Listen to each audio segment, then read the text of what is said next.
What up, faithful? What up? Welcome to the Forever Faithful Nation podcast. We are your co-hosts, minus one right now. I'm Corey. That's Brian breaking news. How you feeling tonight, Brian?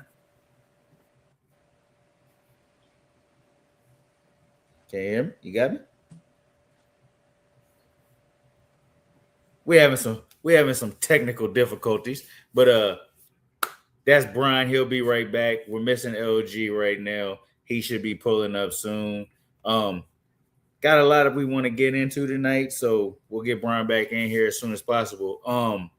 First things first, I want to kick off the show. I wanna give my condolences and a RIP to Alden Smith and send my condolences to his family. Um, Alden Smith, man, hell of a 49ers player, 49ers legend. Um, as we all know, had a troubled life, went through some things, battled through some things. But the last thing the man was doing was delivering food to the homeless and trying to do good in the world. So whatever happened, I'm not gonna speculate. I'm not gonna get into all that. But hopefully, if something foul did happen, we can find out and go from there. But rest in peace to a 49ers legend. You will be missed, and it was an honor to see you play. Brian, you got me? Can you hear me? Yeah, I can hear you now, man. I appreciate what you said and how you said it. I think the way that you're moving forward with this is exactly how I would like to move forward with this. We all know that Aldon had some demons that maybe shortened his career a little bit, but the one thing that you could never take away from him is just the sheer raw talent.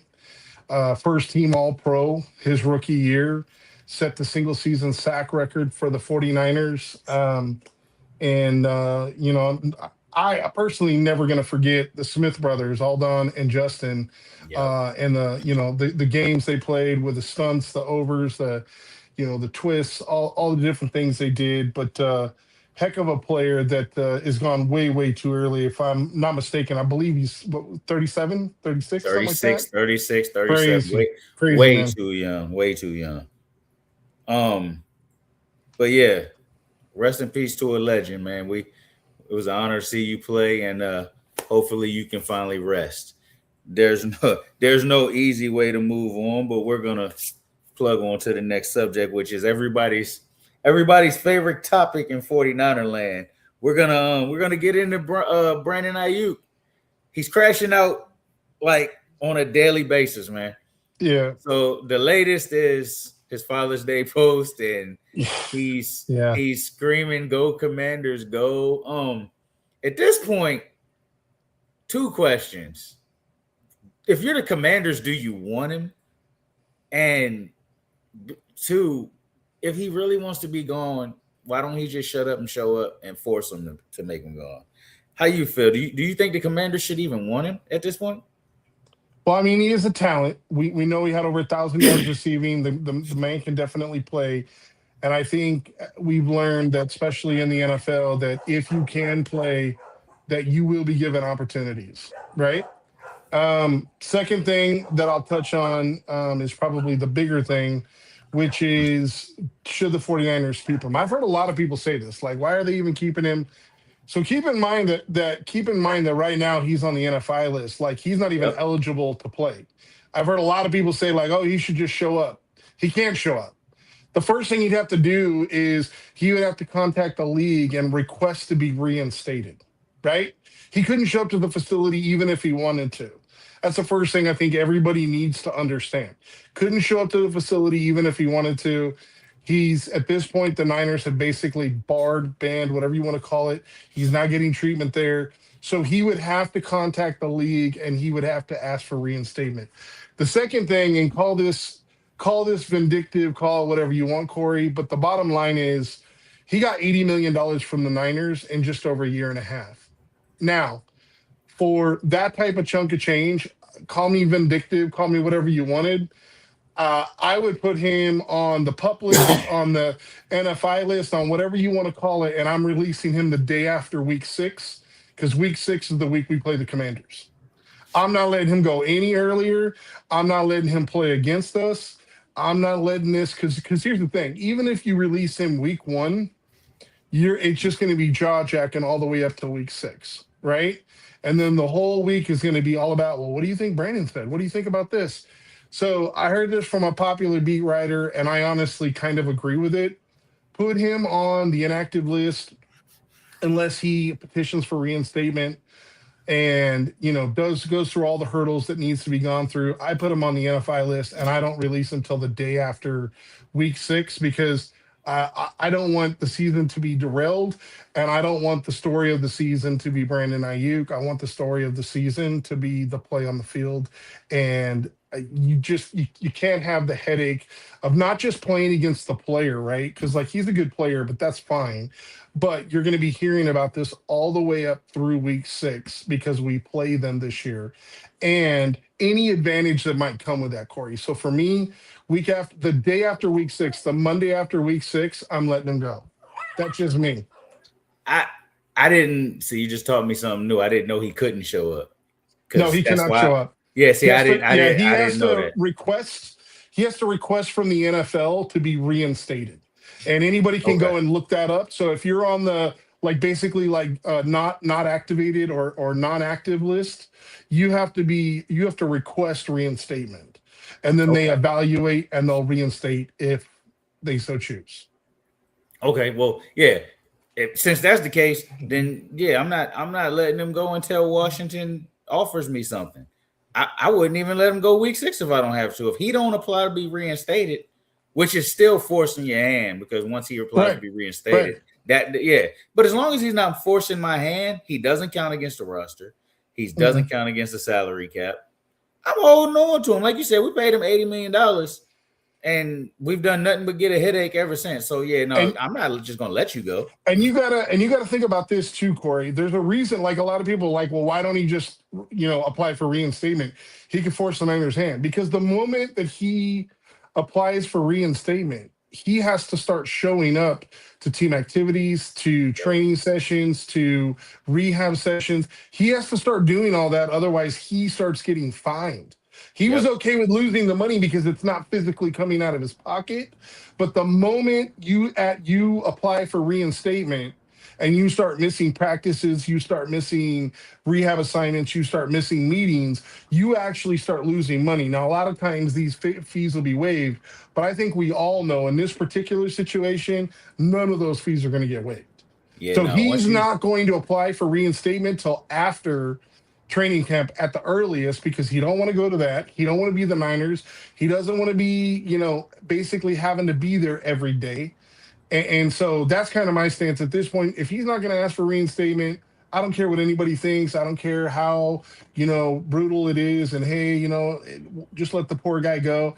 I'm not letting him go until the day after week 6 because we play Washington week 6, and the day after, here, good riddance, you can have him. He can spend the rest of the year learning your playbook and playing with you guys, but you're not going to use him as a weapon against us, and you're not going to use him as a weapon of intel against us either. Well, with that, if you hold on to him that long, hell, if you hold on to him in the training camp, Washington will have to move on and get a number 2 because that's something you need. That's his only leverage. His only leverage is to apply for reinstatement and then show up. Because once you're reinstated, you can show up. That's his only leverage is finding his way into the building. If he doesn't find his way into the building, it's nothing he can do. And what up, LG? He was willing to give up millions of dollars to not be there. So that's what I'm saying. People don't realize how little leverage he has. Sorry about that, LG. Go ahead. Hey, LG's in the building, suited and booted. We talking BA, man, your favorite subject. You think the commander should even want him at this point? All the crashing out he's doing? I don't know if he can hear us. He might, I was having an issue earlier with hearing. I don't know if he hears us, but LG, maybe somebody could type in the chat, but LG, you might have to retry because I was having an issue. But I think that's the biggest misnomer right now is that, Brandon, the the leverage he has is exactly what he's doing, right? It's the court of public opinion. It's him going out there every day.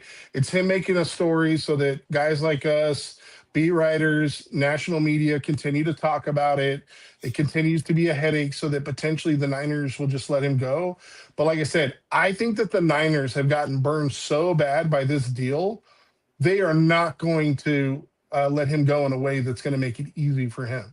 I promise you that. He has already been a big enough problem for them and has cost them enough pain and you know agony, whatever you want to call it, that the Niners are going to do what they can to try and I'm not even saying get something, right? Like, I don't think that there's a deal to be had as far as like a sixth, a seventh, whatever. I think what you might see is like a swap of players. Maybe they have a player that, a defensive end, let's say that's the number 5 guy on their roster, and we think, hey, he might be able to make it on our roster. Or, hey, your number 3 safety looks like a player that, we might be able to count on, and we could give you a wide receiver. I don't think other than something like that, you're going to see a trade. But like I said, what we can do is we can control when he leaves, how he leaves, and potentially who he leaves, depending on when we let him go. And we just had a comment that was put up on the screen. Yeah, if he applies around week 1, which I think it'll be before week 1, but yeah, I can see the way he's acting. I definitely could see the NFL taking its time to accept it, and then you got to go through the NFLPA and all that going back and forth. So,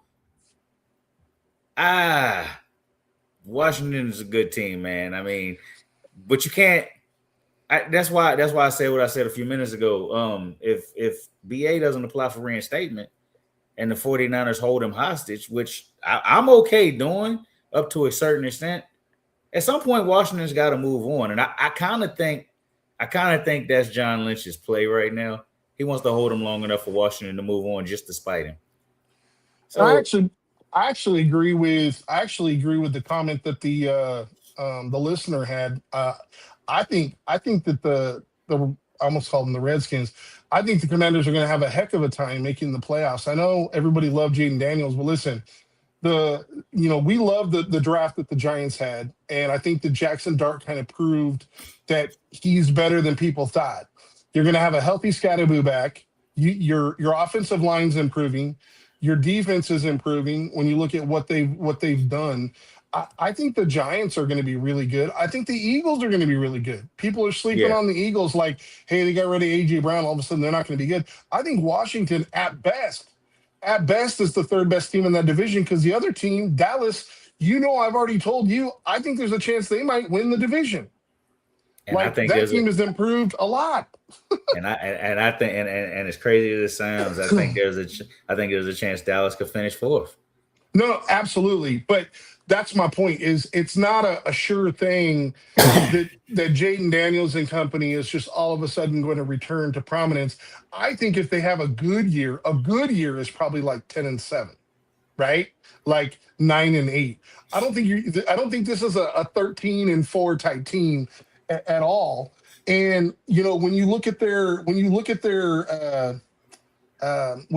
wide receiving core, outside of Terry McLaurin, who's obviously getting up there in age, you got Luke McCaffrey, Treylon Burks, Dewami Brown, and Van Jefferson.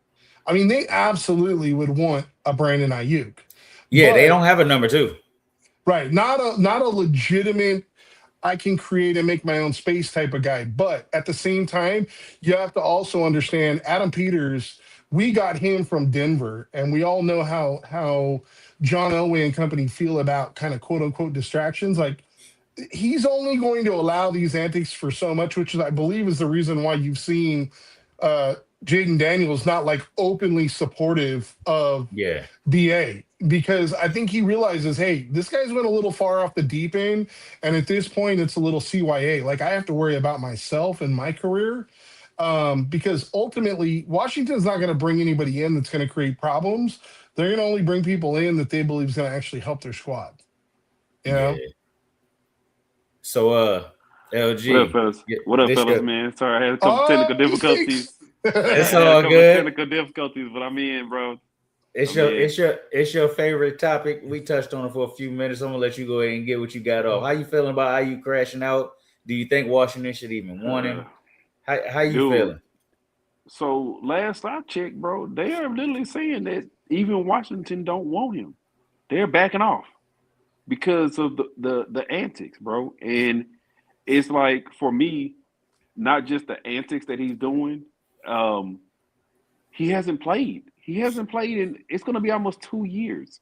And Yep. if the Niners hold on to him and make him wait, it's going to be 2 years before he's played. How many wide receivers or just players in general that come back off of not just the ACL, it was an MCL too, and they said it was Yep. other ligament damage, and you immediately return to form. So you add the fact, I'm gonna say the mental instability. You add that on top of a player who hasn't played in 2 years, who's coming off major knee reconstruction. Do you really want that in your locker room? I mean, even I was reading just the other day, they were saying that some of the commanders people were saying that now they're kind of like maybe we jumped the gun and maybe we don't want to be in the Brandon Ayuk business. And the part that really kind of, I guess, even more infuriated me was the fact that you put these videos up. Then now, I guess somebody told him that, hey, they can void your entire contract because you put these videos up. Yeah, And then that's why I took him down. Yeah, that's why he took him down. And then you know what he goes back and do? Put Father's another Day. one right back up. Put a whole new one right back up. Like, dude, is your agent calling you? Are you even responding to your agent? His agent let him go. Yeah, he don't. I don't know. His agent bro. fired him. Have you ever seen a multi-million-dollar athlete get fired by his own agent? His agent, Yes. who made millions of dollars off him, threw his hands up and said, "You know what? I can't deal with you no more." Yeah, because that's what I kept saying. Like, dude, you got your guarantees voided. You know how hard it is for an athlete to get their guarantees voided? Guarantees basically mean, hey, my name is Larry. I signed in today. Hey, did I leave early? Yeah, I signed out. Did I do anything today? No, I didn't do a damn thing today. But I signed in and I signed out, right? Get your guarantees voided. The NFLPA didn't back you up on it. Your agent didn't even back you up on it. And then now you put out those videos and you speeding by even before the 2 videos that he put out, talking trash about the Niners. Yeah. You put the video of you speeding by the Niners facility. So now you got a warrant for that. Have you even taken care of your warrant? And as other teams, if you're another team, would you really say to yourself, even if it's the Commanders, I want to be in the Brandon Ayuk business, right? And like I say, dude, it's we live in this world now that people do not want consequences for their actions, right? And for him to put those videos out and then somebody say, oh, they can void your whole. That means even if you do show up to training camp, we're not paying you. We've just voided your whole contract because it was some kind of clause I was reading that they said something about like it's like a defamation of something or something like that. That it's like one of them. You know how when you read a contract, it's like 988 pages, which is that's what your agent is there for. Tell you what's on page 900 in small print that say I can't badmouth my team. I can't put these out. If not, I can void the whole contract. So yeah, he What's good, did Papa? it. He did it, and like I said, now he has to suffer those consequences, and he acting like, oh, I'll just go put another video up because I have no consequences. Like that's the thing about it. And at this point now, like I'm just like, get rid of the guy. Go out there and see. Go out there and it's like that old saying we say down in the South. You think fat meat ain't greasy? You're gonna find out it's greasy. Because you go out there and you got all your money guaranteed and the Niners not paying you nothing, and another team might be like, hey, you know what? You getting a veteran minimum with no guarantee, so we can cut you at any whim. Yeah, these are the consequences to your actions, bro. And it's it's almost historically bad that we are seeing a athlete who is at the verge of getting an entire $100 and something million contract voided. That's precedent, bro. Something Yeah. something has to be wrong with him. I hope somebody can get him his help or something, because now it's like, dude, it's like that old saying, bro. You think you can do a one-handed push-up? Go ahead and do it. And I'm gonna watch you fall on your face. And I think that the Niners are gonna let him fall on his face, because you took the videos out and you put them right back up. You think there's no consequences? Okay, go ahead, do Yeah. your one-handed push-up, fall on your face. Yeah. BA gotta understand the owners. We already know the owners in this league collude. Yep. You're not gonna make an organization look bad and not suffer any consequence. It's just not gonna happen. So I will say one thing though, not to defend Brandon Ayuk, because there's no defense of the way he's acting now. But I would love to know, and I can't wait until he's gone because we'll find out what happened. Something happened. Brandon Ayuk just didn't lose his mind. They did something to Brandon Ayuk. I will believe that until the end. I'm not I saying BA think, is right. I'm not saying he's right. He's definitely wrong, and he's no matter what they did, you don't give up $100 million. But they yeah, did something to make this kid crash out. No, no, no, no, dude. No, no. I'm gonna just say it's him. It's him. I'm not defending that dude. No, hell no, hell no. Because you know why I said it's him, right? Like I say, jog y'all memory back, right? When he was first going into the free agency, right? Well, we could either tag him or trade him, right?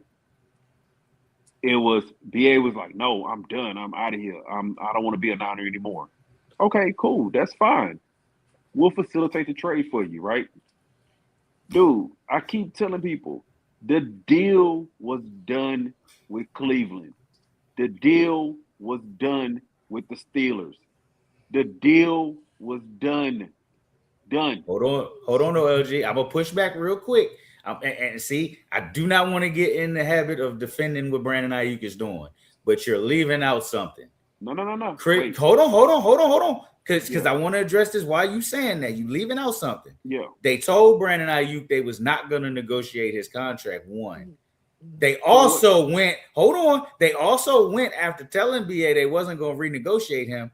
And they extended Christian McCaffrey, who already had years left, but was out of Corey. guarantees, and made him a highest paid running back that he's Corey. higher than her. I'm just Corey. saying. Corey. I'm just saying. Bro. No. If we're gonna go there, bro, we're gonna go there. The initial offer to Brandon Ayuk was actually fair market value. Because the initial offer was like, the initial offer was like 140. I'm It was not like saying you're 140. wrong. I'm not saying you're wrong. It was a fair offer. He turned it down. He turned down the first offer, which was a fair value. He turned it down, and then he said he wanted out. So then we facilitate the trade. Then he say, "Oh, you know what? I'm not going to report to any of these teams." No, what? We only gave him what? It was like another like 10 million on top of what was the initial offer. That's all he got. He got 10 million more, and then he comes out and says out of his own mouth, "Oh, maybe I made this too difficult. I made this more than what's called. I really wanted to be here." That's when it started, bro. That's when it started. That's him. You got to call a spade sometime, bro. That's just who it is. It's him. Out his own mouth, he said, "I Corey, made it too difficult." I will just say this. You're both right. From my recollection, I want to say they offered him 26 million a year. I think It was something like it. Yeah. He wanted closer to 30. Yeah. But I think really what this boils down to, right? And people are gonna either love it or hate it, but I'm just gonna keep it a buck here, right? It comes down to the Cabo clique. Yep. Brandon was never in the Cabo clique. He was never part of that core group, Shanahan's guys, if you will. The reason why Debo could hold out and everything be okay later on was he was Shanahan's guy. Yep. And I think what happened is when BA got paid like a superstar, he thought he was going to get superstar treatment. Like when Nick Bosa hurt his leg, like he didn't do all his rehab at the training facility. but they expected Brandon to. Or like Yep. after he signed his contract, he wanted to wear, black shorts or red shorts instead of black shorts. Like he wanted to have his own quote unquote superstar treatment. But I think the problem is that Brandon demanding it in a very public way in front of cameras, in front of media, is not the right way to go about it. Yep. I definitely think there's some immaturity here. And I really do wish him the best, but man, I really can't wait till we get to a point where we could talk about absolutely anything else other than this. And I feel like, and this is gonna segue us into the next topic, because I feel like this will be over if we do what we about to talk about now. Max Crosby, where there's smoke, there's fire. It's we gaining a lot of traction for LG. When LG brought it up about a month ago, before the Myles Garrett trade. Nuclear hot. They're watching. Nuclear They're hot. watching. They are watching. Now, if they do that, if they pull off a Max Crosby trade, I think that puts them back into contendership, and they will want the Brandon Ayuk saga over. Because right now, I don't care what nobody says. Right now, being a realist, they know, hey, we're not competing for no Super Bowl right now. So this distraction is not going to derail everything. But if you go out and you get a monster on defense like Max Crosby, I think they'll want this to be over, and I think that's when we'll get a resolution. But what is it? Nuclear heat right now? That's what they're saying? Yeah, now, nuclear hot. The only issue, and me and LG been saying this even going back to when we was having the pipe dream about Myles Garrett. You have to beat them to the punch. Philly got nuclear heat too for them. It's not just the 49ers. That's why I think, my opinion, is it's a mistake to wait. Don't wait. If you gonna do it, go get it done.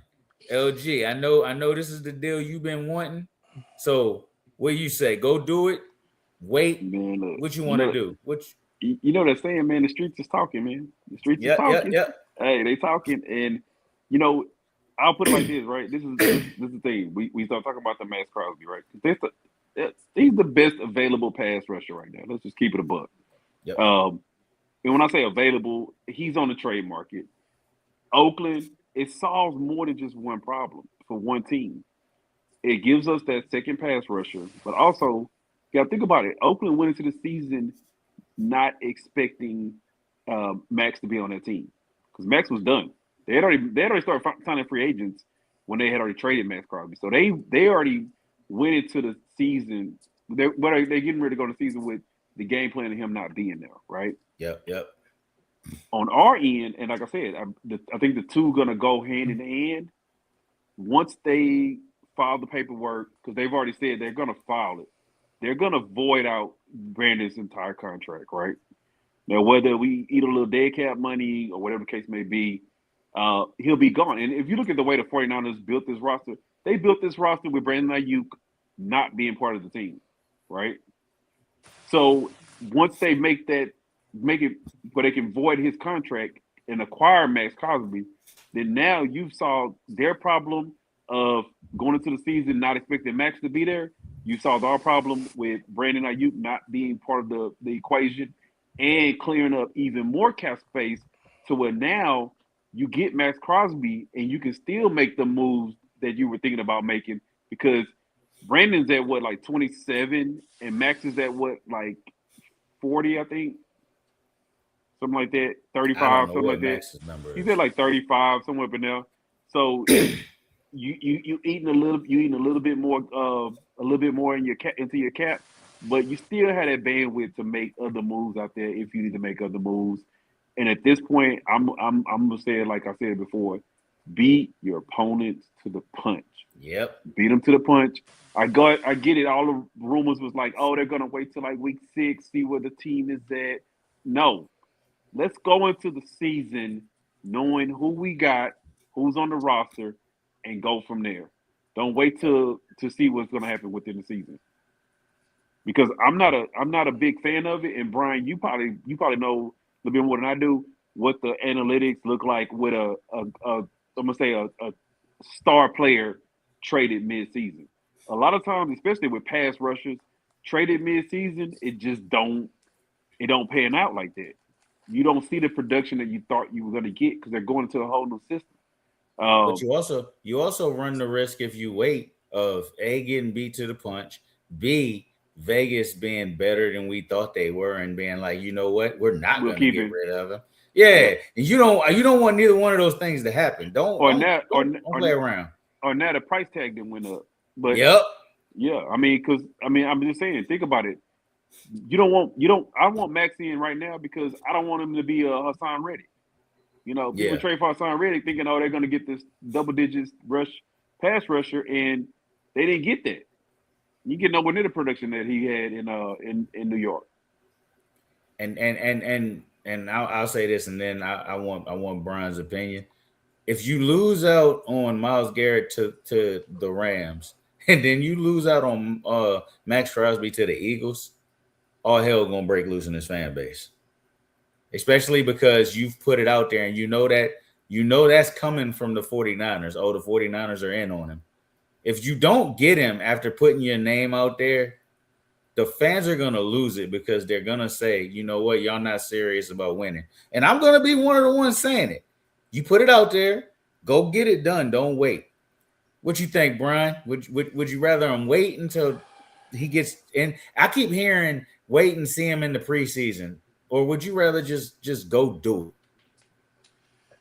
So I know you guys aren't going to like this answer, but as a very front office salesman-like answer, it depends, right?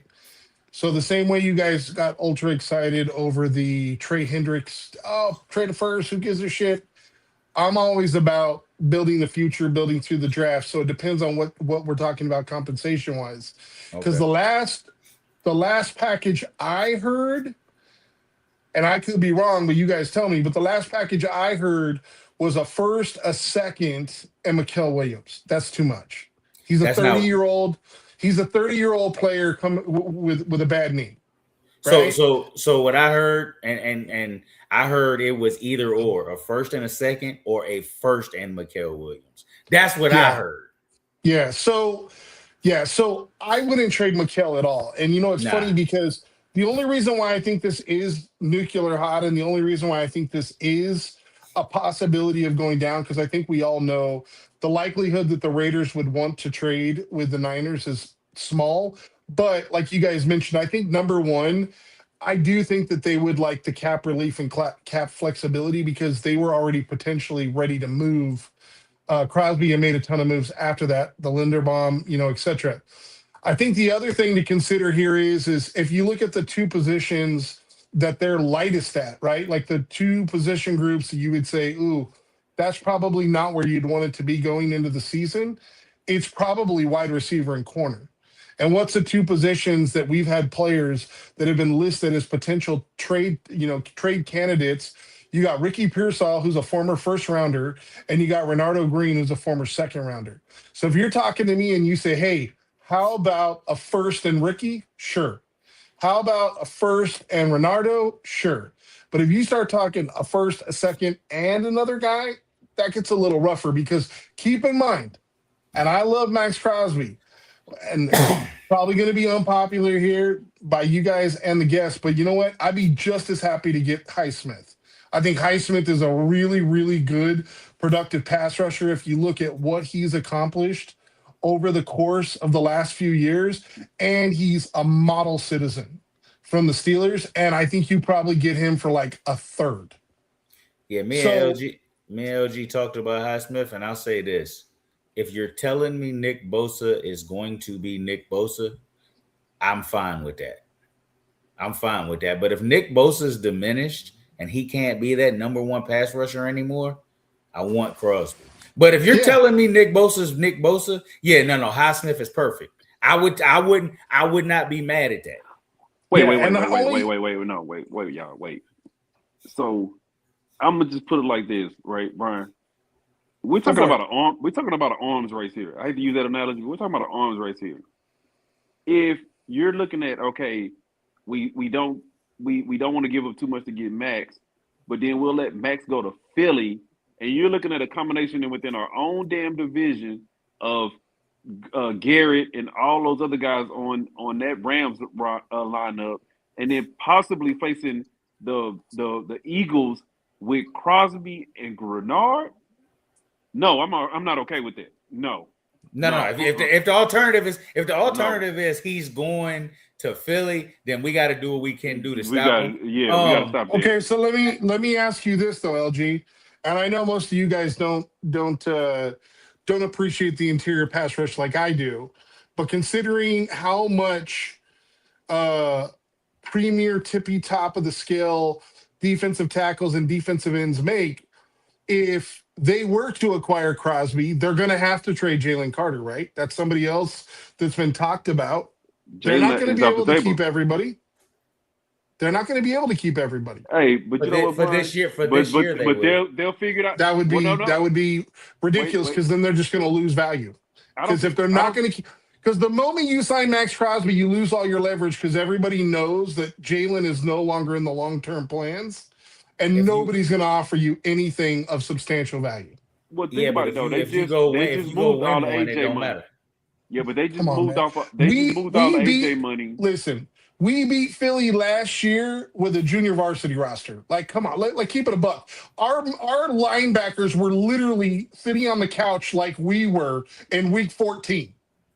So, I mean, listen, I understand, like, everybody's scared of Philly. Like, you want to talk about Seattle's getting him, the Rams getting him? Okay, we can have that conversation. I ain't scared of Philly.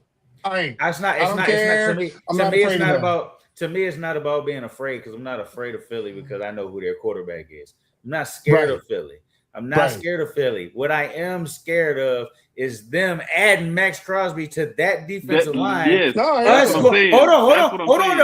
on, no. It all goes together. They added Max Crosby. They keep Jalen Carter. We don't do a damn thing to our offensive line, and we got to go see Philly and Brock Purdy arm in a sling again. That's my issue. I do not want to see that. And they added Grenard. People forget that. They added Grenard. Yeah. They got rid of AJ's money. People, and like, dude, I'm just being for real. They got rid of AJ's money. Jalen's cap number is low. The only other person on that offense that you're really paying money to is Saquon. You're paying Smith a little bit of money. Goddard, his money is coming off the books.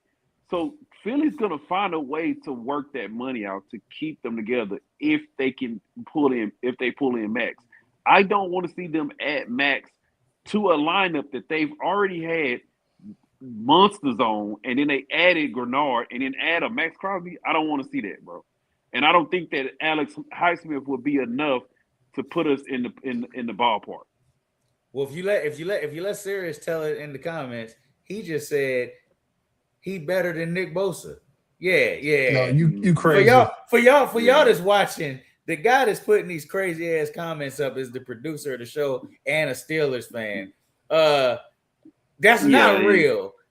Listen, I think the producer might got CTE. I'm just gonna be honest with you. Now you know what? Hey, now I will put it out there since we're talking. Another option would be let's go ahead and get TJ. That will be the next option. Will be the next option because if you could pry TJ away from them, which is that's a Myles Garrett type pipe dream. But if you could drag him out of there, I'd run to do that. Nobody thought Garrett would be traded until the rumors started rumbling, right? How many teams out there? Some of us was talking about. We called it like 4 months ago. Yeah, no. Some of us was talking about Garrett. No, I'm talking about up until this he signed that last contract. Before that, you couldn't pry Garrett out of the Browns. Up until he was negotiating and he was threatening the whole lot, so they made him the highest paid non-quarterback. You could not get him out of there. And then now, think about it. When have you seen a team pay 3 pass rushers? 3. I wouldn't put nothing past Philly. 3. No, but I'm saying, think about it though. Like they just gave Herbig all that money. They just renegotiated with Smith, and then they just the season before last they just gave TJ a bump. If you're gonna keep 2 of the 3, which one that you maybe would listen to offers on? The older one, the more expensive one. I It mean, just we just depends. keeping it up. We just keeping it up. It just depends on what the new coach is trying to accomplish. If he thinks, which I'm sure they do in Pittsburgh, it's not real, but if they think they're a contender, you don't let TJ go. And they're naive enough to think with a 50-year-old Aaron Rodgers, they're still a contender. So I just don't see TJ getting up out of there. You got anything else to add on Max Crosby, Brian? Because No, man, I'll just say, listen, I'd be more than happy to add Max. I definitely don't want it to. I definitely don't want the presumption or the look to be that any one of us would not want him. I'm just saying, I don't want a 30-year-old defensive end coming off a knee injury for 2 firsts and a second, right? If it's a second and a player, if it's just a 2027 first, something like that, absolutely. But you guys got to keep in mind, like, you know, we're going to see physicals and things like that, but we haven't seen him play. We haven't seen him play. We've only heard the rumblings of the Ravens, obviously saying, "Hey, he failed the physical." But until we start seeing game action, right now, like I said, I reserve judgment a little bit. The one thing I do know is that Max plays incredibly hard and he loves the Bay Area. I'd love to have him back. If any way possible, we could make that happen. Well, Brian, you know what I'm saying, dude? So I don't think it's going to take that much, because if you're looking at, he was traded for the 2 firsts, and then it's the physical now that came up. I think that price goes down, right? If it's a second LG or 2 seconds, I listen. We're not even having a conversation. Ship them over now. Let's get them over here. Yeah, that's what I'm saying. So if it's because that's what the initial market that everyone was saying was 2 seconds, because he was going to be 2 firsts, which fully healthy, he's every bit worth the 2 firsts. And let's just say, physicals aside, if that was not a concern, I would be okay giving them 2 firsts somewhere. Like I said, first rounds aren't our bread and butter. The physicals now make me think, well, let's not give up, 2 firsts. But when you're looking at the whole scope of it, Mikael Williams is coming off of ACL. Like, he's not going to be healthy. So Nick Bosa. Bosa's coming on what, his third?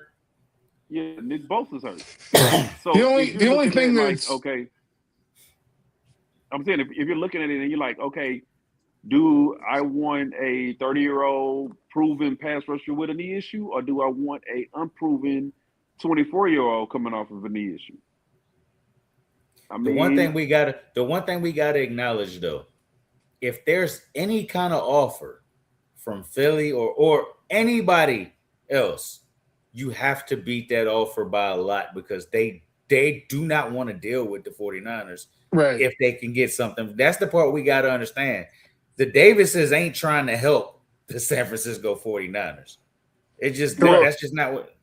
Well, right now it's just from, like I say, and we're just speculating, but I'm going off of what I've been reading.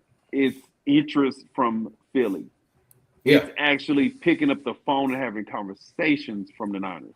Like, well, then they need to pick up the phone and get it done. So if we at this point where it's like, Philly has interest, but they haven't actually picked up the phone.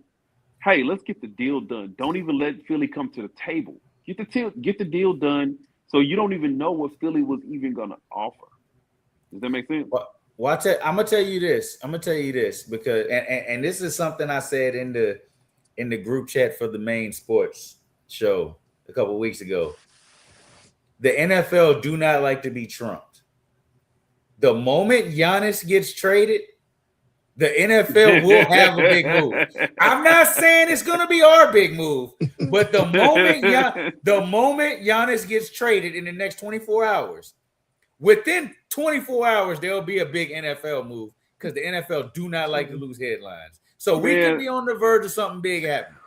As soon as you see Giannis traded, it's going to be like, Niners trade for Max Crosby and trade Brandon Ayuk for a 7th round conditional pick and We just acquired, Stephon Diggs is coming in, and it's gonna be like Niners have made all in chip 27 moves because they're not. Yeah, you're right, dude. They're taking over their holidays now. It's like NBA Christmas is ours now. What do you mean? Yeah, they Like, bullying the NBA. They're not gonna. Yeah, you're right. They're gonna be like, hey, the trade been ready for like 3 days, but can y'all wait? Yeah, Sweet week. It's sweet week. We Something- gotta wait Yep. to the Giannis trade. We gotta wait. But one of the two will end up happening. Like I said, either it'll be us or Philly, but I would prefer it be us. And let's go ahead and it's almost like one of those things for me, and you guys will probably agree with me too. It's like Kyle wanted a mobile quarterback, right? That was the reason. Yep. That was the whole thing with Trey Lance. He wanted a mobile quarterback. He wants Josh Allen. That's what He wanted a mobile quarterback and see what he could do with a mobile quarterback. And does he really? it didn't work But out. does So he what's the really second- want? Does he really want a mobile quarterback? Let's keep it a buck here. I mean, the he three said he guys, did. the three guys that Kyle Shanahan has handpicked. Think about this for a minute, because we know for a fact that his dad picked Robert Griffin. The three guys that Kyle Shanahan handpicked: Kirk Cousins, Mac Jones. That's who he wanted to draft, and C.J. Beathard. Yep. Those are the three guys he drafted. Yeah. Now, I'm not saying I'm not bringing these names up for all-time greats, but what I'm saying is, of those three guys, what about any of those tell you, hey, what I'm looking for is an uber athletic quarterback? He wants an elite processor that can distribute the ball. Is what he wants. Yeah, but Brian, the story goes, he played Josh Allen, saw what Josh Allen can do, and said, you know what, I need him. And he thought Trey Lance was going to be that. And guess what? He's one of one. One of one. Yep. How many guys can throw the ball 80 yards and run around like a running back? I mean, come on. There's no Josh Allens, but you had your chances to get the Mahomes and the Deshaun's, you blew your chance. Right. But what I'm saying is, luckily you slipped into a Brock Purdy. Yeah. What I'm saying is that what I'm saying is that he wanted a mobile quarterback. It didn't work out with Trey. And now what they've been talking about for years, they want another pass rusher opposite Bosa. Go get it. Go get it. Years. Yeah. How many years have we been hearing? How many Drake Jacksons they done drafted, and how many other guys that was total bust because they've been trying to get another pass rusher opposite Bosa?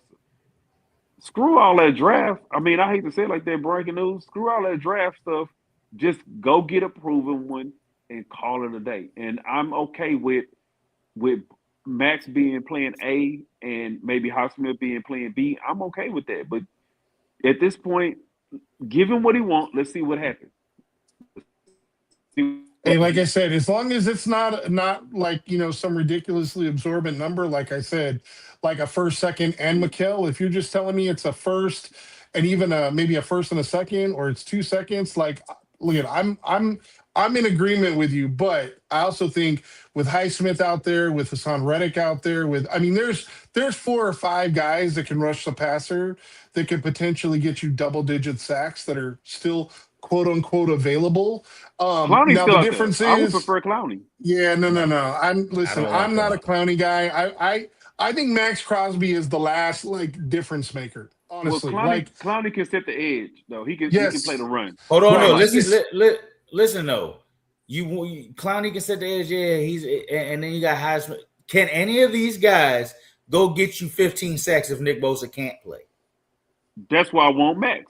That's why I want Max. Yeah, because there's a chance right. Nick Bosa's not, and this we'll get into our return. He's going to be there game one, supposedly. He's been looking really good.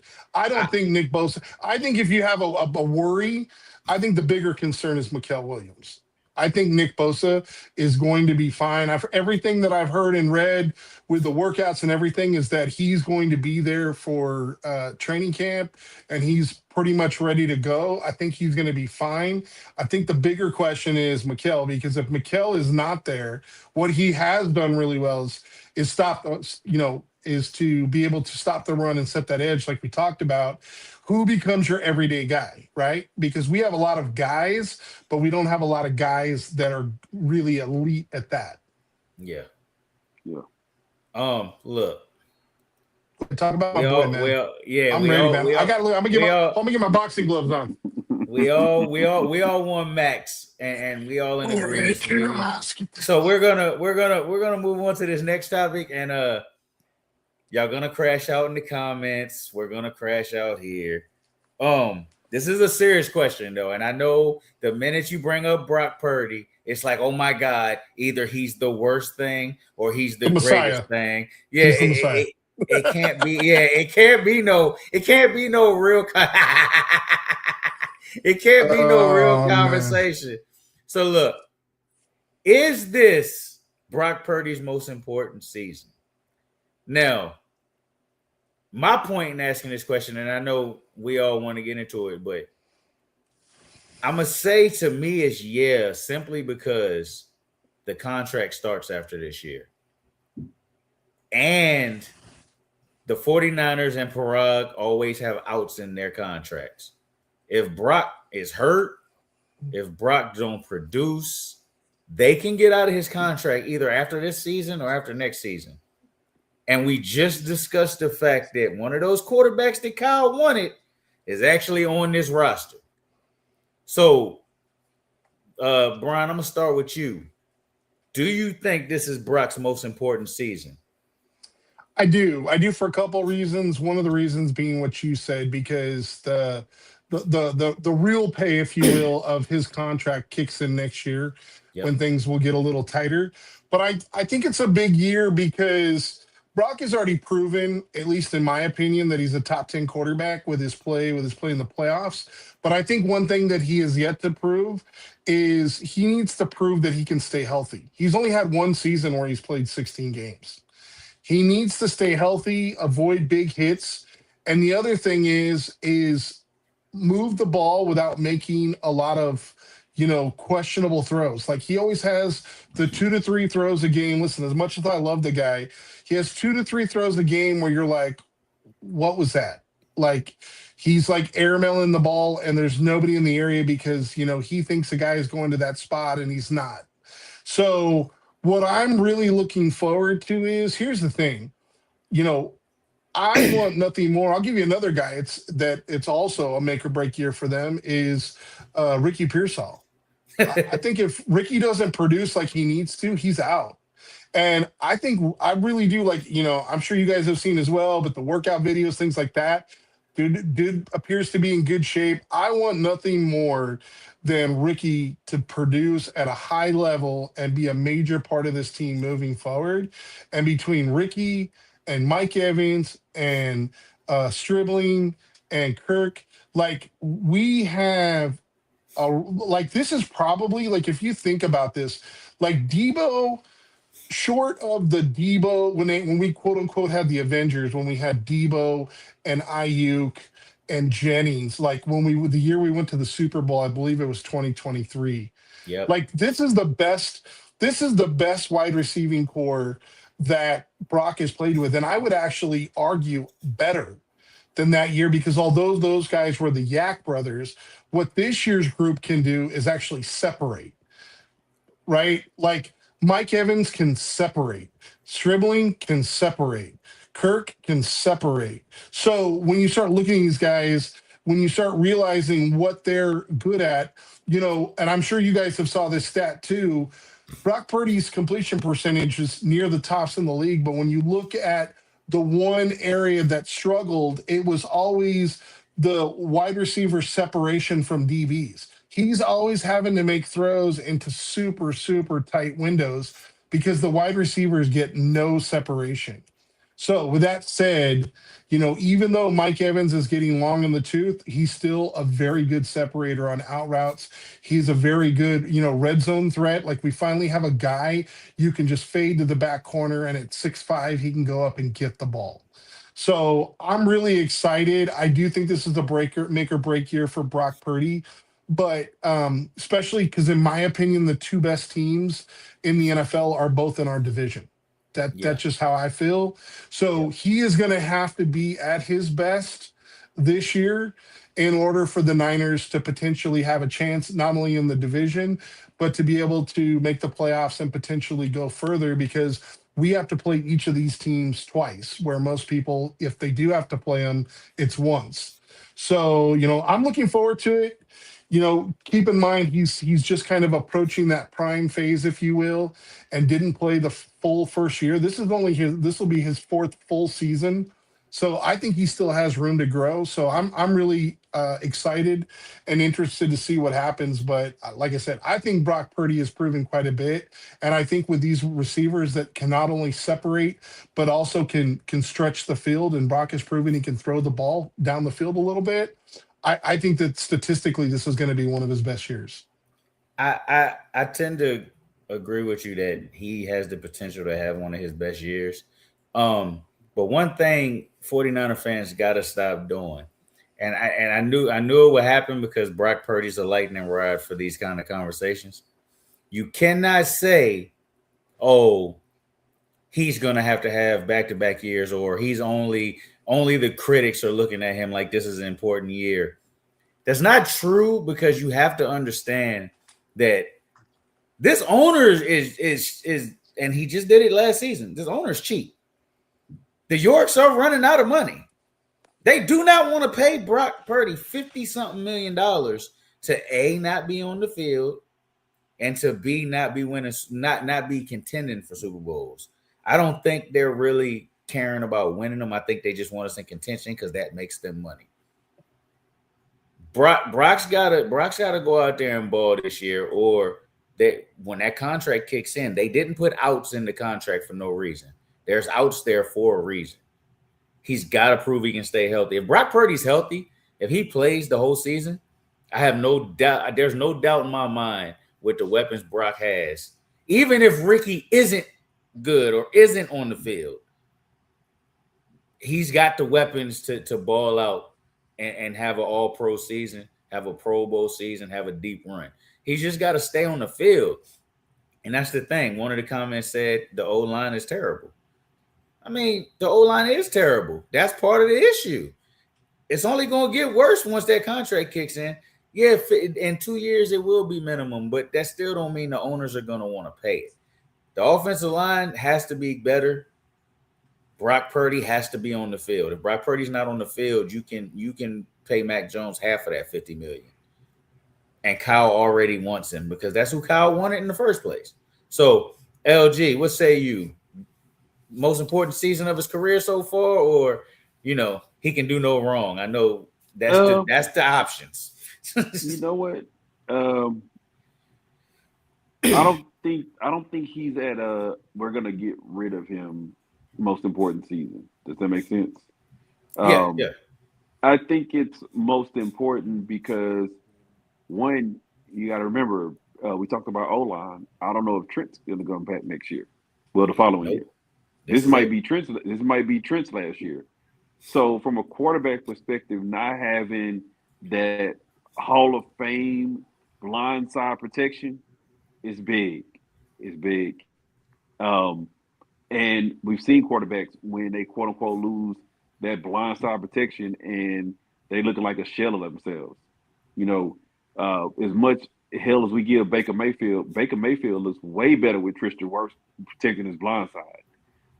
Of course, he got some good receivers over there too, but Baker Mayfield does not look like Cleveland running for his life. Baker Mayfield with Tristan Wirfs over there. It makes a big difference when you have that level of protection.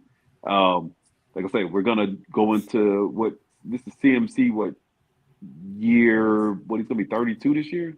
31, yeah, 32? you said Trent. Yeah. You said Trent. CMC. This might be it for CMC too. I'm not gonna say it's gonna be it for CMC, especially if we could take some of the inside running away from him. But with all running backs, we know Father Time is undefeated, and that cliff for running back. You'll see guys 2,000 yards the year before and 800 because Father Time plays no games on running backs. So I'm looking at it from those two perspectives, and then I'm gonna throw something else at y'all, and y'all gonna think about it, right? So we are anticipating Brandon's gonna be moved. Maybe they'll make another move for another pass rusher, right? If Mac is on the roster, I'm not even gonna say week 6, week 4, week 3, and Brock Purdy's playing out of his mind. Whatever we given up in capital to acquire, said player, I can tell you right now, moving Mac because Brock is playing out of his mind or playing, at that Pro Bowl level will be beneficial to the roster because we know how these teams are. I don't think Mac stays on the roster. I disagree. Past the trade deadline. I'm being honest I with disagree. you. I don't LG, think he it's does. it's not beneficial simply for the fact every time Brock has had a great season is because he had somebody that could potentially do what he can do. When he's just handed the job, I'm just saying he plays better when there's competition. Well, and here's the other thing, I'm not saying it's competition, but I don't think Mac makes it past the trade deadline if Brock is playing at that level. That's what I'm saying. I think Mac gets traded. I'll go even further. I'll go even further, dude. If because we've seen it before, another team's quarterback goes down. Who do you think these teams are going to pick up first to call if their quarterback goes down?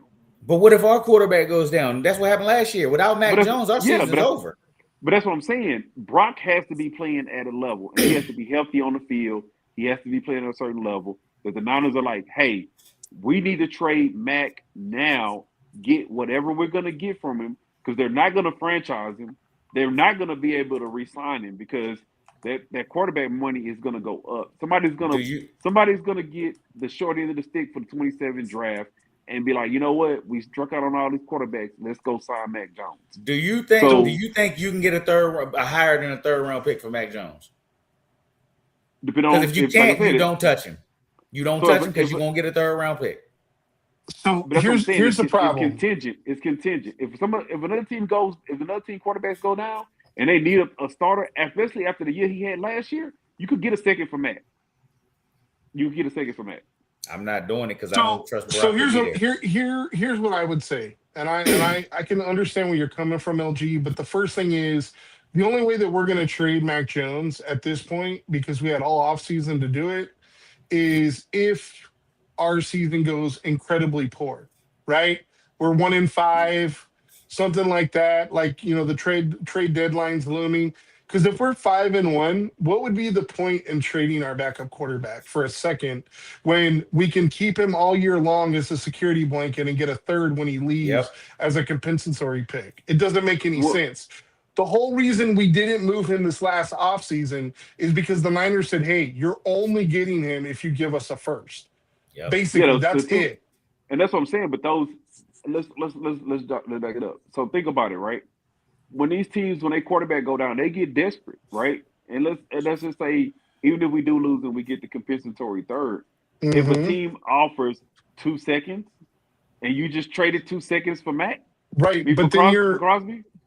But the problem is I hear what you're saying, but then the problem is you're basically playing Russian roulette with our season. Exactly. Because if he goes down, you want Adrian Martinez stepping in? Well, depending on how confident we are in him, because we're not confident. You know as much as we do. We're not there. We're not confident. So and this eject. Okay, so this is what I'm telling y'all, and if y'all listen to me, right? How many teams out there make one move without another move already contingent, right? So if you're giving up draft capital to get Max, you have to recoup some of that draft capital back. We've seen it over and over and over again. The Eagles, they traded for Gennard. They traded for Gennard because they knew that they were going to recoup some of that back with the AJ deal. Like you see this over and over where teams make one trade with the contingency of the second trade already in the works, or it's already, quote unquote unspoken, because they're trying to recoup draft capital that they traded away to acquire said player. So I'm just saying is that if you've given up draft capital to acquire a Max or Alex Austin or whatever, and you are in the season, and you're like I say, we're having a good season. Max playing really good. I mean, Brock's playing really good. Do you make the trade and get a really good pick for Mac, or do you try to hold out and get the You compensatory? can't hold on, Brian. Hold on, Brian. You cannot have it both ways, LG. The point of going to get Max Crosby is because you say we suck drafting. You're gonna play Russian roulette with our season for a draft pick. If To Brock recoup. Purdy is playing, hold on though. The hell with recouping. If Brock Purdy is balling, that means we're playing good. Right. Yep. But Brock Purdy rarely makes it through the whole season. The minute you trade Mac Jones, Brock could get hurt. Now the season's over. And I think the bigger thing that we got to focus on here, LG, because I don't think you're wrong. I think teams do try to recoup draft capital, but Yep. we have from the last free agency, we have some compensatory picks that we're going to get this coming year. And like you said, what if we could do like, just for example, let's say like a Ricky Pearsall and a third for Max, right? Or let's say a second and a third Yep. for Max. And all of a sudden now you get a third back for Mac Jones in the Because compensatory. It's like you could still get it back, but to this point, we can't just like say, hey, we need to go to free agency, go to the cupboard and try to grab another backup QB. At this point, I think it'd be highly unlikely, unless our season went off the rails, that they're going to trade the backup quarterback, because Brock Purdy has went down every single season but one. That's why well, this is such an important year. Because you know what? And I'm gonna say this, and y'all gonna think I'm going off the rails right here. Right now, let's just say you could trade Mac, which I thought Mac should have been traded part of the Crosby deal, because that would have solved two things for the Raiders.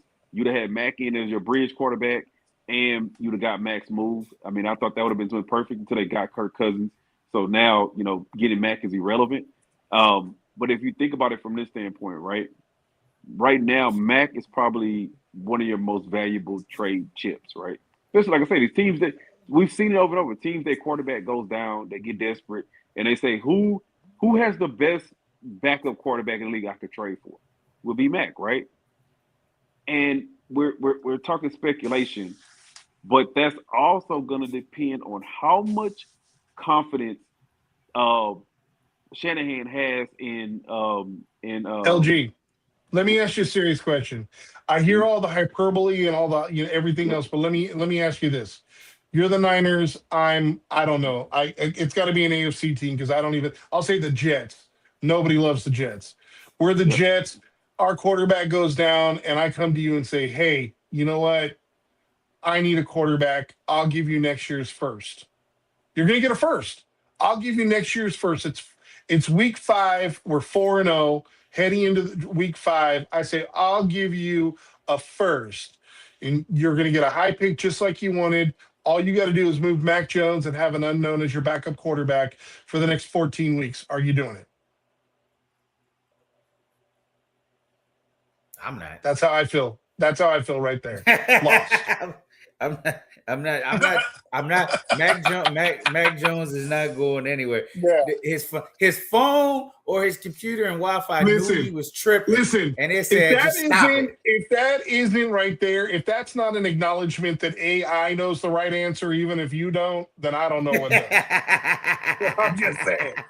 And listen, we didn't trade him in the offseason. At this point, I think we have to hold on to him. He's an asset to the team. We're all in. You made the move to pick up a guy like Mike Evans. Dre. You bring back Dre Greenlaw. Like, you bring these guys back for this year. Like, you can't have that all implode because Brock Purdy gets plantar fasciitis, right? Yeah, like, you can't lose your whole season because your quarterback breaks his thumb or something stupid. Like, it just doesn't make sense. So we have one of the best things you can have in the league, which is a very highly competent backup quarterback. Mac Jones actually ranked number 15 in the entire league last year in both efficiency for QB play. I mean, so he graded out as a starter. Like, what a coup and what a phenomenal thing to have as an organization, knowing that, you know what, regardless of who we're playing, hostile environment or not, that we have a backup quarterback that if we need to throw him in, we can, and we know he's going to play well. I mean, but Brian, that's all I'm saying. Who thought that about Brock Purdy? Because remember that season, Brock Purdy was buried on the bench, but Kyle loved him. And so who's to say that Kyle don't love, Adrian, LG. what's called? LG.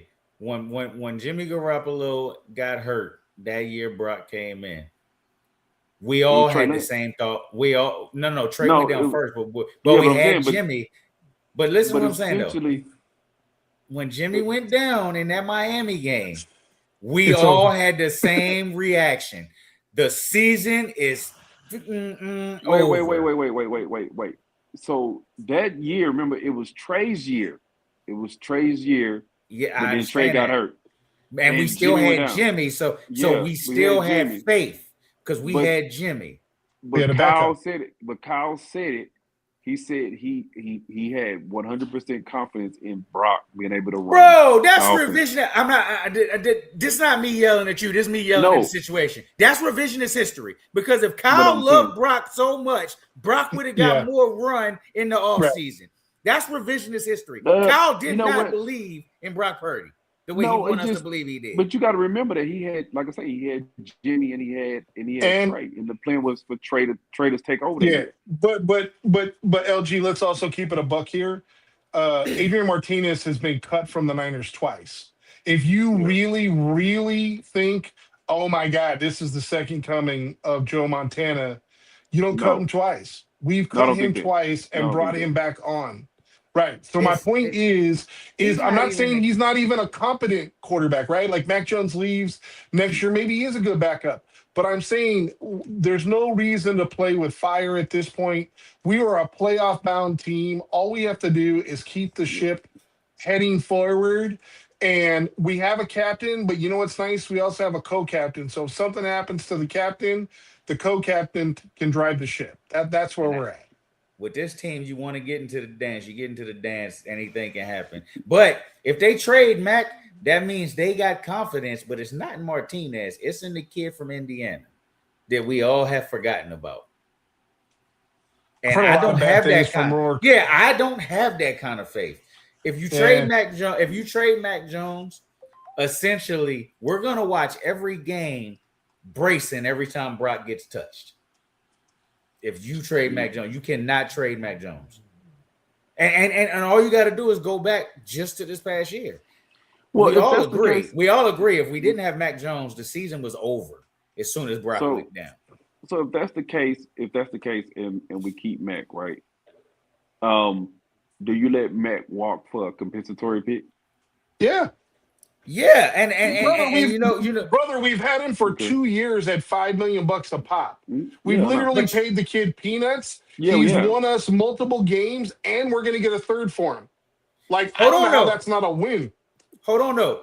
You know what else I would do? I would let Mac go out there and test free agency, but we got all these quarterbacks coming in next year that everybody's so high on. Somebody might not pay Mac Jones to come be a starter. Right. And at that point, I'm giving him 10 to 12 million to come back. Well, somebody might pay him really good money, but not for a long term to be that bridge. You see these guys, they kind of like Geno. Geno's like 30 for 3. Something like that. Yeah, Geno's getting paid really good to be a bridge quarterback. Geno's not the long-term answer in New York. Right. But he's getting paid really good. His contract is not that long. It's and Mac Jones is like 4 times the quarterback that Geno is. So yeah. So he would get something like that. I could see that, but like I said, I'm a guy that if somebody calls, I'm listening for Mac. If you call me and you tell me something crazy, listen. LG, you know my philosophy, man. I'm listening. If somebody called up and I'm in the position that John Lynch is, and somebody calls up and says, hey, I want to talk to you about trading for Kyle Shanahan. If I actually had the ability to, I'm listening. You're always listening, right? Like if I'll listen to any player, it just, some of them, it's going to take basically your whole franchise, like the Ricky Williams type, the Ricky Williams type trade in order to pull off. But I'm always listening. But like the reality is all the moves we've made this year are all in type moves. Like nothing is for the future. So at this point, we haven't moved him. We can't now replace him with a competent backup because we're not in free agency. We're not in the draft. So it's like at this point with training camp about to start, it's like, I think you gotta go to the dance with the girl you brought. Well, you know what, and this is where I kind of look at it too. It's like, okay, if I don't know, so what he's talking about, if the Bills and Josh Allen goes down, and the Bills come calling and like, oh my God, Josh Allen went down, we need a quarterback, and we're gonna give you, I don't know, 2 firsts or a first and a second for Mac or something stupid. 2 firsts, Because yeah, I'm listening. because That's different. we saw it before. When teams feel like they're Super Bowl bound and their quarterback goes down for the season, and they're like, "Oh my God, we got to go get the best available quarterback because we have a Super Bowl roster." We've seen teams make these type of trades. I'm gonna be real with you. The Buffalo scenario to me, it would never happen because that team is so built for Josh Allen that if Josh Allen goes down, that's just their season. That's just They're it. pretty much toast. Well, Yeah. I'm saying, but it's Mac Jones can't save you. But I'm saying, but what it's he's one of them, getting at, Corey, it's is one of them legitimate. scenarios. What if Buffalo contacts you and says, "Hey, I'll give you 2 firsts for him, and it's week 4, 2 firsts." I'm 4-0 going into this scenario, right?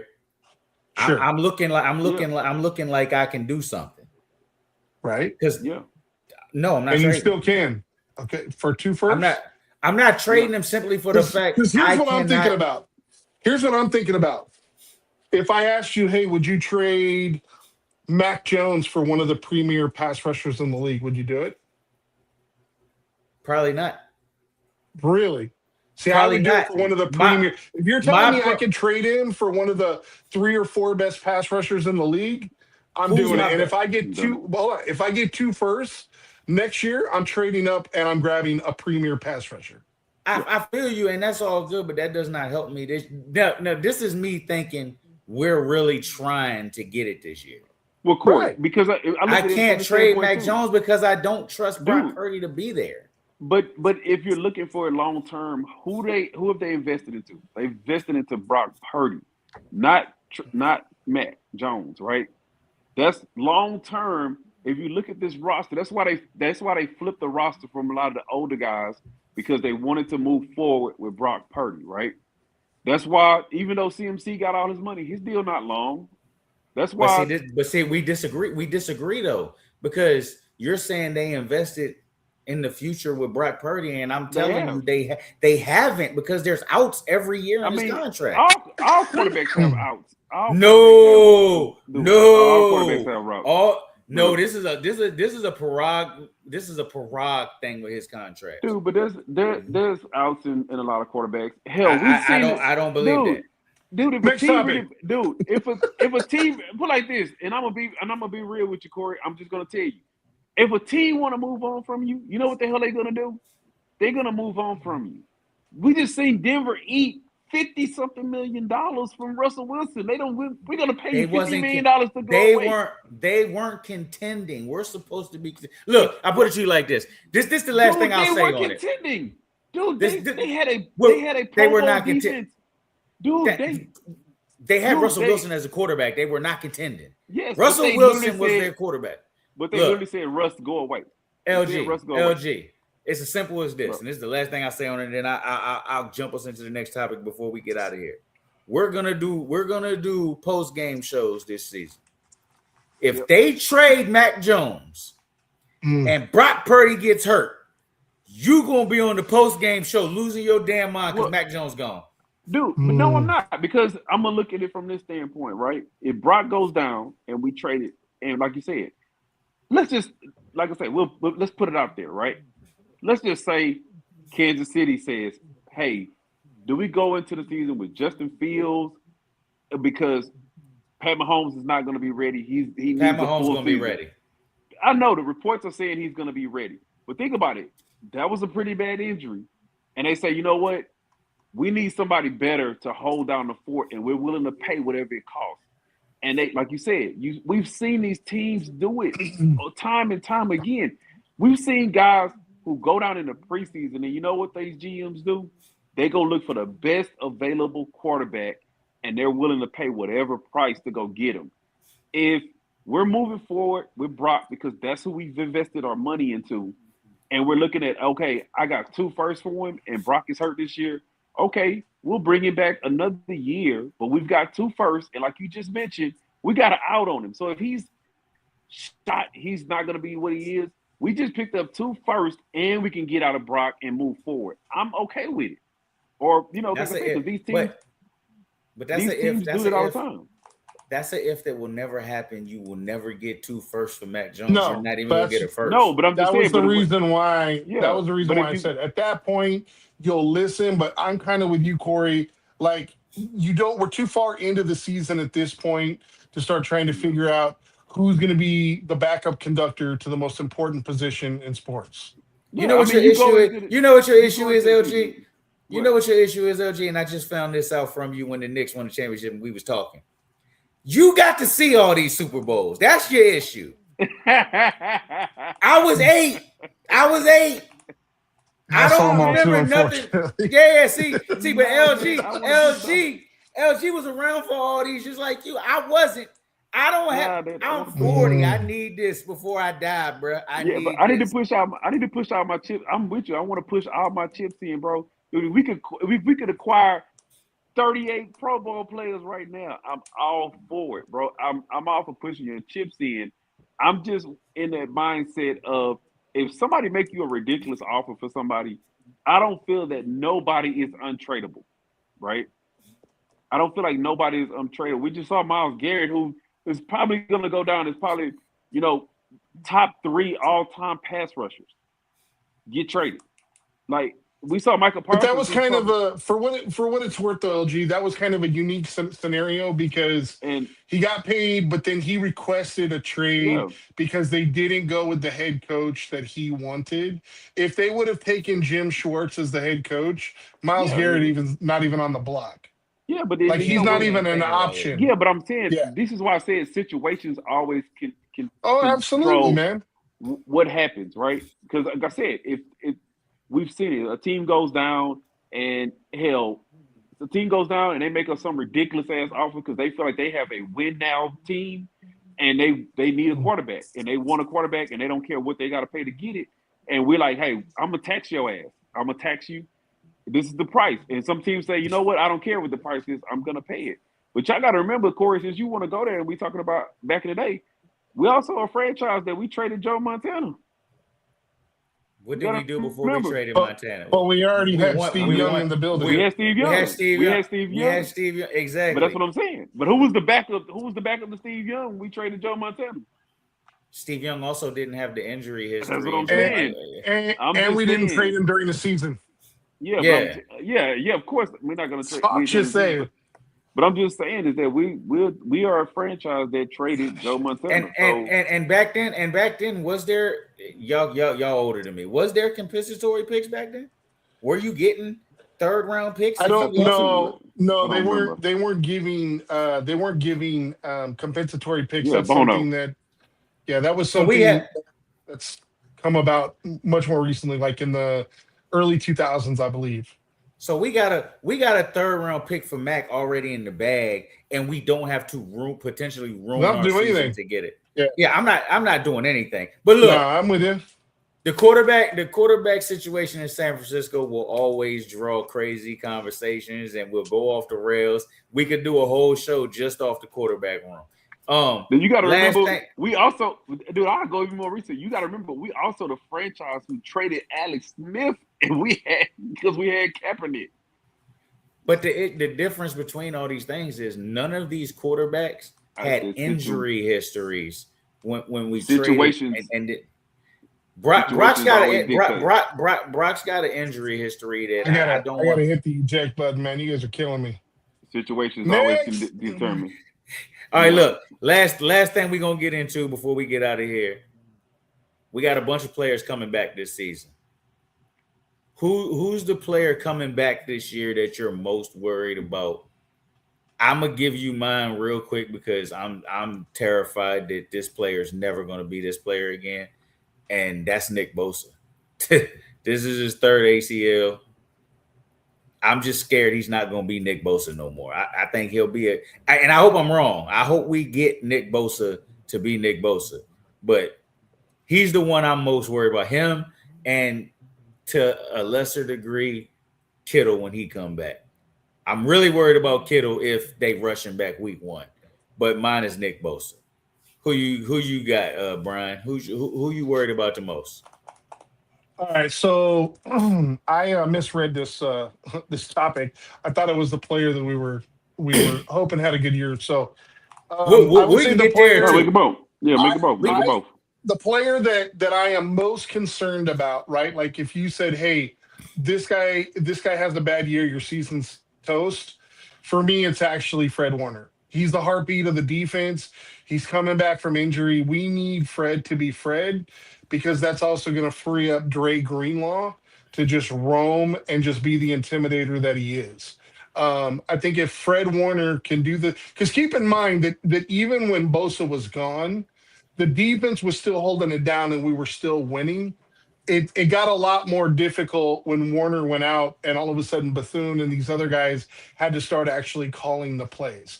I think as long as we have the heart of our defense, Fred Warner there, I think we're going to be fine. Who you looking forward to having the best season coming back? We're gonna do both because you. Uh, so the guy that I'm actually cautiously optimistic about, and I'm gonna cheat. I'm gonna do one on each side of the ball. So the first one is Dre Greenlaw.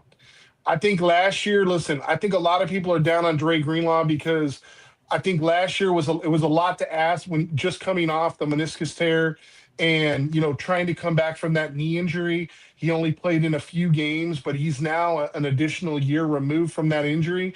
We all saw who Dre Greenlaw was, but keep in mind, like he's not even 30 yet. Like Yep. the dude is still immensely talented, and he's an intimidator and an enforcer that this defense sorely needs against teams like the Seahawks and the Rams. So if Dre Greenlaw has a bounce back, a good season, I am pumped for the season. On offense, it's the guy that I've talked about all offseason. It's Mike Evans. I think Mike Evans is going to be the tone setter for the offense. No Kittle. The running game hasn't been fantastic. I think Mike Evans is going to go well over 1,000. I'm going to say 1,300 yards, 10 plus touchdowns, and I think he's going to turn some heads. You cheating. He ain't coming back for us. This is first year with us. That's not a coming back player. It's still comeback because he was injured. Yeah, Comeback see, because he was injured. you found a loophole. I'm talking about the players that's coming back that's been Coming here. back season. Hey man, it wasn't in the fine print. You guys figure it out. It's LG, comeback season. who you worried about coming back this year? Who you worried about, and then who are you excited about? Who you think might have the best year? I'm a go with me and Brian's boy. I think it's Dominic Pooney. Dominic Pooney. Okay. He played. He was, even though he wasn't out all of last year, you could tell he was playing hurt. He even said it like a couple of weeks ago. He played most of the season hurt. He just kind of pushed through it, and you saw him being pushed around. Dominic Pooney, dude, when he's healthy, man, Dominic Pooney is a road grader, bro. Like road grader. I think at some point he'll be a Pro Bowl guard, and you got to think about it. How are quarterbacks affected the most? Pressure up the middle. Pressure up the middle. Hell, you know me. I'm in Texas. C.J. Stroud. You saw what happened when pressure up the middle gets the quarterbacks, and if you can give Brock a little bit more time to kind of process, seeing guys off the edge, you can see them a little bit better than the guys that's right in your face. You can't even get into your drop step. So I want to see Dominic Pooney be back healthy and back playing at the level we know he can play at. And I'll throw you guys a curveball of the guy that I feel like could bounce, that I want to see him bounce back and have a good season. Jair Brown. I was a big Jair Brown fan. Young, ball hawk, cover the field. Like, I want to see Jair Brown, even though, like I say, he wasn't – I think he missed, the first game last year. He was coming back from a little something about an injury. But he played most of the season, but he could never kind of quite get into knowing his role on the team. He lost some playing time to Mustafa. He lost some playing time to what's the other guy, Brian, that we drafted, the rookie. Siegel? Yeah, Siegel, Siegel. yeah. Yeah, he lost a little playing time to Siegel. But dude, Jair Brown on that Super Bowl run when he was a rookie, man, Jair Brown was looking like he was gonna be the next best thing in that backfield. And I want to see him make a comeback. All I'm gonna say is one of those guys better because they passed up on Emmanuel McNeil Warren 3 times. So if Yep. one of those guys don't look like a Pro Bowl safety, shame on them. Yeah. I think Jair Brown, to this comment, Jair Brown better play with a chip on his shoulder because Maybe 2. Dante Whitner didn't do nothing but call out his flaws. And if you can't handle that from an ex-Niner, the media is going to eat you alive for all the mistakes you've made over the past 2 years. But remember, you continue to play like that. You remember they let Jimmy Ward walk because they were like Jair Brown was taking over. So they let Jimmy Ward walk. And I'm like, dude, okay, you let one of the, I ain't gonna say all-time greats now, but Jimmy Ward was loved here, man. I love Jimmy Brown. We would be in the Super Bowl. If he could catch, we'd have been in the Super Bowl again. But you always get those safeties, man. It was Tart. It was Tart that dropped it. Tart that dropped it. Raymond Ward. But Jimmy dropped one too. I thought it was Jimmy. He didn't drop the one. When you talk about that drop, we don't even need to be talking about the game. The minute you mention that drop, we all know exactly what drop you talking about. Yeah, Matthew Stafford would not have a championship. What college did Jimmy Ward go to? Northern Illinois, wasn't it? That's my boy. Good job. Yeah. But they let Jimmy Ward walk for Jair Brown, so Jair Brown has to make a bounce back. Or even Marcus Siegel. Like one of those two guys got to step because Mustafa, I think, is great if you just let him play the intimidator in the box role. Don't have him. Yeah, he can't play coverage, but if you let him play the box. No, and I agree with you. That's why I'm hoping Siegel takes this. But we need somebody that can actually cover deep center. Like, we get way too many guys behind our defense. And speaking of, I know I'm cheating, but I'm just going to say it. Another guy who really needs to step up because we've paid him pretty decent money. How about Diamador Lenore? Like, he's been okay, but nothing like the guy right before he got the bag. You got the bag now. You've talked about, hey, I want to travel. I want to come. Well, let's see it, dude. Let's see it. Prove it. I don't care if you're lined up on Puka or across on Devontae Adams, or if you're on JSN or you're over on Raheem Shaheed. I don't care who it is. Just lock down your side of the field. You say you're a lockdown guy, prove it. The proof is in the pudding. I need to see it because I got a lot of feelings on Demo. So LG. Now you just named some players that you think gonna have and you want to see have a bounce back year. Who do you think that's coming back that you're worried about not getting back to what they were? I would say Lenore is overrated. Never mind. That's a whole nother show. Go ahead and do your thing. Papa trying to become our fourth and shit. I think you know what? I think it'll depend depending on how his rehab went. I think it's a little bit of Dre Greenlaw because that Achilles is a hard one to come back from too and be back at full strength. And that's why I'm scared. That's why I'm scared about George. Well, it's two different positions. One, you have to get away from guys, and one, you have to catch guys. Two different positions.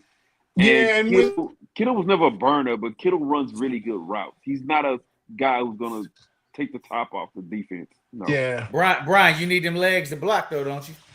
No, you need the legs to block, but all I was going to say is especially the way that Dre Greenlaw plays coming downhill, you can't really not initiate contact. You know what I mean? Yeah. Like he's going to, at least with Kittle, like he could catch the ball and just kind of flop down if he needed to.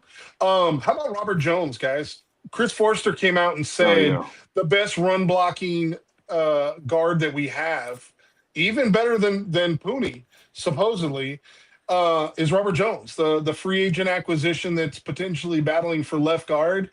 I've heard a lot When of he people damn near say, out the "Hey, league, well, he started he, 15 games for Miami the year before he got injured. He was a starting offensive guard. yeah, but when he So, like almost have to be retired or something for oh, that? because of the Broken neck neck. injury, Yeah, because of the neck yeah, I injury. heard he did kind of contemplate it, but like, so him being the best run blocker, we all know what the Niners really actually want to do, which is control the game, control the clock, and be able to run the ball when they want to.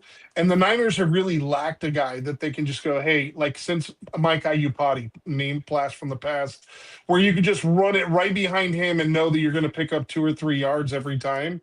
And I'm hearing a lot of reports, I'm sure you guys are too, that Robert Jones might actually be kind of that guy. He's a bigger guy, 320 pounds.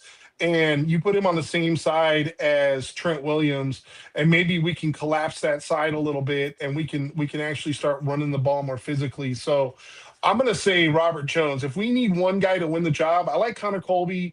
Body's not completely filled out. Toth is more of a center. I don't want to see Carver there, the converted tackle. Like, I think we really like what's in the Niners' best interest is to have the guy who started 30 plus games at left guard be the left guard. And so I'm really hoping that he's okay and that he can perform even at a average type level. And I think we're going to be good. All right. Well, look, I'm gonna get y'all out of here on that positive note before I get negative again. Brian, give us a plug, get us out of here for the night, Hey, man. man, Hell of a show. you know how it is. I just want to say, Executive View, if you guys haven't searched it up, there is a website. So executiveview.com. Make sure you check out the website. Our boy Barry's doing a hell of a job with the blogs. You want to read about the Knicks, you want to read about WWE. I mean, they have all of it. I was actually looking at a WWE article before we hopped on here. They do a great job with the content, show you shows, schedules, things like that, what type of topics that we talk about. And then if you want Niner action, listen, you want to talk, you want to listen to the best podcasts in the world, go check the website. You'll always know when we're on. Peace, boys. We're out. LG, get us out of here. Yeah, what's up, fellas? Man, I'm traveling. Had a couple of difficulties, but I'm in the house. Like I say, man, I'm echoing what Brian say, man. Check us out. I appreciate all the love from everybody. Not just the website up, man. The merch is up. Hey, if you copy Niners gear, go check out the link is in the show. Go check out any merch we got. A plethora. Barry's doing a great job on our partnerships. So we got a plethora of partnerships that we're working through. And just keep supporting us, man. Keep rocking with us. Hey, and I'm gonna get up out of here. All right. Yes, sir. Like they said, check the website out. Barry's doing a hell of a job over there. Serious. They doing a heck of a job. We got merch, y'all. A lot of stuff coming up this week. Tomorrow you got the Total Sports Show. They're gonna I know they're gonna touch on the NBA draft, and by tomorrow night, Giannis will probably be traded. So they'll have a lot to talk about. Check us out tomorrow night with that. Check us out Wednesday with the Backstage Business, the WWE show if you're a wrestling fan. And y'all know Saturday we'll have a show after the after the WWE PLE. We got content coming all week. See the show, like the show, share the show. We appreciate the support. Everybody that commented tonight, keep rocking with us. We only trying to get bigger, y'all. As always, bang bang Niner gang. We see y'all next time. Peace.